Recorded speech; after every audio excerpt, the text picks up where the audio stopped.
আজকে চলে আসছি ঈদের আগে কিছু মুদি বাজার করার জন্য। টুকটাক প্রয়োজনীয় কিছু মুদি বাজার করে নিলাম। সেই ভিডিওটা নিয়ে আজকে চলে আসছি।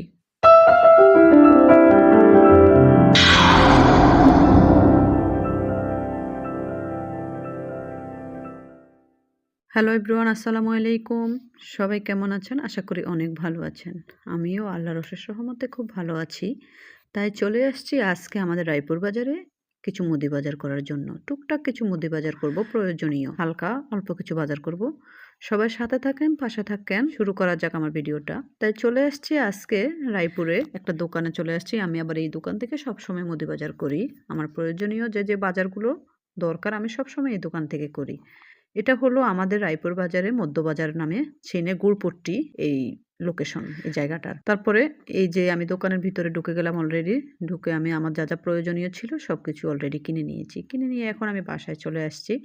বাসায় এসে এখন প্যাকেট খুলে মানে সব বাজার তো আসলে ব্যাগে করে নিয়ে আসা সম্ভব হয় না। তাই আমাদের দোকানদার ভাইয়ারা বস্তার ভিতরে করে দিয়ে দিয়েছিল। তারপরে আমি এক এক করে প্রত্যেকটা বাজার বস্তা থেকে খুলে বের করে এই যে নিচে নামিয়ে রাখলাম আপনাদের সাথে শেয়ার করার জন্য। এখন আমি সুন্দর করে এক একটা বাজার আপনাদের সাথে আমি শেয়ার করব। দেখেন প্রত্যেকটা বাজার আপনাদের সাথে আমি শেয়ার করতেছি। আমার খুব ভালো লাগতেছে। কারণ আপনারা আমার প্রাণপ্রিয় আপু ভাইয়েরা হয়ে গেছেন। আপনাদের সাথে যদি আমি আসলে শেয়ার না করি একদমই ভালো লাগে না। তো আমি আপনাদের সাথে এই যে শেয়ার করে দিতেছি আমি কি মুদি বাজার করলাম। আজকে কিন্তু হালকা পাতলা অল্প কিছু প্রয়োজনীয় জিনিস কিনেছি। অত বেশি কিছু কিনি নাই। আমি আরও মুদি বাজার করি কিন্তু আজকে করা হয় নাই। সবকিছু আমার বাসায় ছিল। মানে আমার ঘরে প্রয়োজনীয় সবকিছুই ছিল। আর যা ছিল না তাই আজকে আমি করলাম। তো এই যে আপনারা দেখতেছেন আমি এক এক করে আপনাদের সাথে শেয়ার করতেছি। এখানে আমি কিছু নুডলস নিলাম, রামেন নিলাম। তারপরে চটপটি খাওয়ার জন্য চটপটির ডাল নিয়েছি। তারপরে ফুচকা নিয়েছি। তারপরে এই যে গরুর মাংস রান্না করার জন্য একটা গরুর মসলা নিয়েছি। কিছু এলাচ নিলাম, দারচিনি নিলাম, গোলমরিচ নিলাম। তারপরে কিছু জিরা নিয়েছি। তারপরে কিছু চিকন লবণ নিয়েছি ২ প্যাকেট। তারপরে অলরেডি এই যে চিনি গুঁড়া চাউল নিয়েছিলাম ২ প্যাকেট, মানে পোলাও চাউল। এই চাউলটা দিয়ে আমি পোলাও রান্না করব বা পায়েস রান্না করব আর নয়তো বিরিয়ানি রান্না করব। সে কারণে নিয়ে নিয়েছি। এখন আস্তে আস্তে আপনাদের সাথে প্রত্যেকটা বাজার আমি শেয়ার করতেছি। এই যে একটা বিরিয়ানির মসলা নিলাম, একটা গরুর মসলা নিলাম গরুর মাংস রান্না করার জন্য। তারপরে ৪ পিস ভীম সাবান নিয়েছি, এই যে ছোট ছোট মিনি প্যাক ভীম সাবানগুলো নিয়ে এলাম। এই যে তারপরে কিছু বনফুলের সেমাই, লাচ্চা সেমাই নিলাম। ২ প্যাকেট লাচ্চা সেমাই নিয়েছি।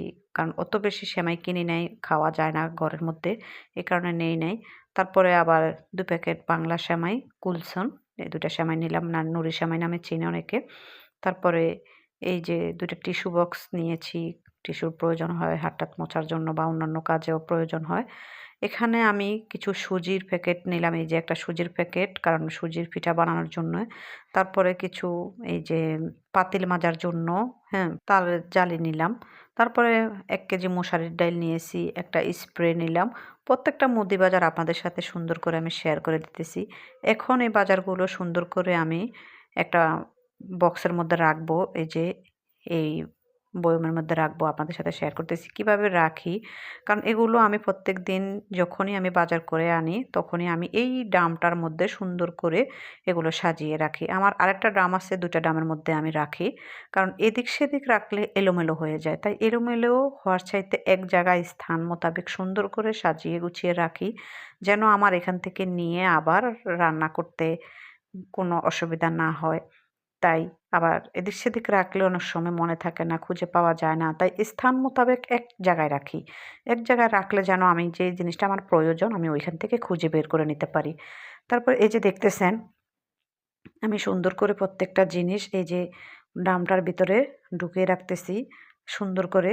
আমার খুব ভালো লাগে নিজের সংসারের কাজগুলো নিজ হাতে সুন্দর করে এভাবে গুছিয়ে রাখতে। এখন আমার এই যে ড্রামটা মানে পুরো হয়ে গেছে, এটাতে আর ঢুকবে না, আর হবে না। তাই প্রয়োজন মোতাবেক যতটুকু প্রয়োজন ছিল ওটার ভিতরে হইছে ততটুকু আমি সুন্দর করে ঢুকিয়ে নিলাম। এখন আমি যে জিরা এনেছি, তারপরে এই মশারির ডাল, আরও টুকটাক প্রয়োজনীয় যেসব জিনিসগুলো আমি যে কৌটাতে রাখবো, ওই কৌটাতে সুন্দর করে এখন আমি নিতেছি ঢুকিয়ে যে দেখতেছেন। এখন জিরা অলরেডি কৌটাতে রাখা হয়ে গেছে। এখন আবার সুন্দর করে এই যে মশারির ডালগুলো নিয়ে নিতেছি। এই মশারির ডালগুলো এত ভালো ছিল, আমি একদিন রান্না করেছি এনে। ভিডিওটা আজকে ২ দিন হয়ে গেল। কিন্তু আমি আসলে ভিডিওটা সময়ের কারণে আপলোড দিতে পারিনি। তারপরে এই যে মশারির ডালগুলো আমি একটা কৌটাতে রেখে দিয়েছি। তারপরে আমার এই যে ড্রামটা আমি যে জায়গায় রাখি রান্নাঘরে মানে কিচেন রুমে, ওই জায়গায় স্থান মোতাবেক রেখে দিলাম। ওইখানে আরো কিছু ড্রাম ছিল সাথে। তারপরে এখন আমি এই যে চটপটি খাওয়ার জন্য এই যে ডাবলি নিয়ে আসছি। ওই ডাবলিগুলো কৌটার মধ্যে সুন্দর করে ঢেলে নিতেছি। কারণ যেগুলো কৌটার মধ্যে রাখার প্রয়োজন খোলা জিনিস, ওগুলো আমি সুন্দর করে কৌটার মধ্যে রাখতেছি। দেখতেছেন আপনারা, আপনাদের সাথে কথা বলতে, বলতে বা দেখাইতে, দেখাইতে আমার ভিডিওটাও আমি অলরেডি সুন্দর করে করতেছি, দেখাইতেছি। এখন আমার ডাবলিগুলো সুন্দর করে কৌটাতে রাখা শেষ হয়ে গেছে। এখন সুন্দর করে আবার এখন যে কিছু গোলমরিচ নিয়ে আসছি। ওই গোলমরিচগুলো এখন আবার আরেকটা কৌটাতে আমি সুন্দর করে ঢেলে নিতেছি। আমার খুব ভালো লাগে নিজের কাজগুলো নিজ হাতে সুন্দর করে গুছিয়ে করতে। এখন এই যে কৌটাতে এটা গুছানো শেষ, রাখা শেষ। এখন সুন্দর করে আবার যে টিস্যু নিয়ে আসছি, তারপরে স্প্রেটাকে রুম স্প্রে কিনে আনলাম।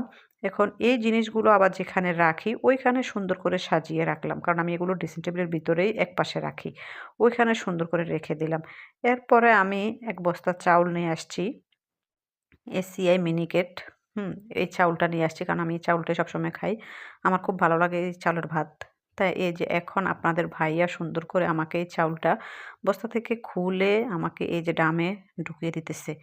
উনি সবসময় আমার চাউলের বস্তা থেকে উম চাউল আমি আনলে উনি আমার প্রত্যেকটা ড্রামে উনিয়ে ঢুকায়। আমি এগুলো একটু কমে করি। তারপরে এই যে প্রত্যেকটা ড্রামের মধ্যে আমি রাখতেছি সুন্দর করে। আমি কিন্তু বড় কোনো ড্রাম রাখি নাই। এই রঙের ড্রামগুলার মধ্যে মানে আমি সুন্দর করে চালগুলো রাখি। আমার খুব ভালো লাগে এটার মধ্যে রাখলে। এই যে আস্তে, আস্তে আপনাদের সাথে কথা বলতে, বলতে আমার সংসারের প্রয়োজনীয় জিনিসগুলো সব গুছানো শেষ অলরেডি। ঠিক আছে, সবাই ভালো থাকেন। আল্লাহ হাফেজ।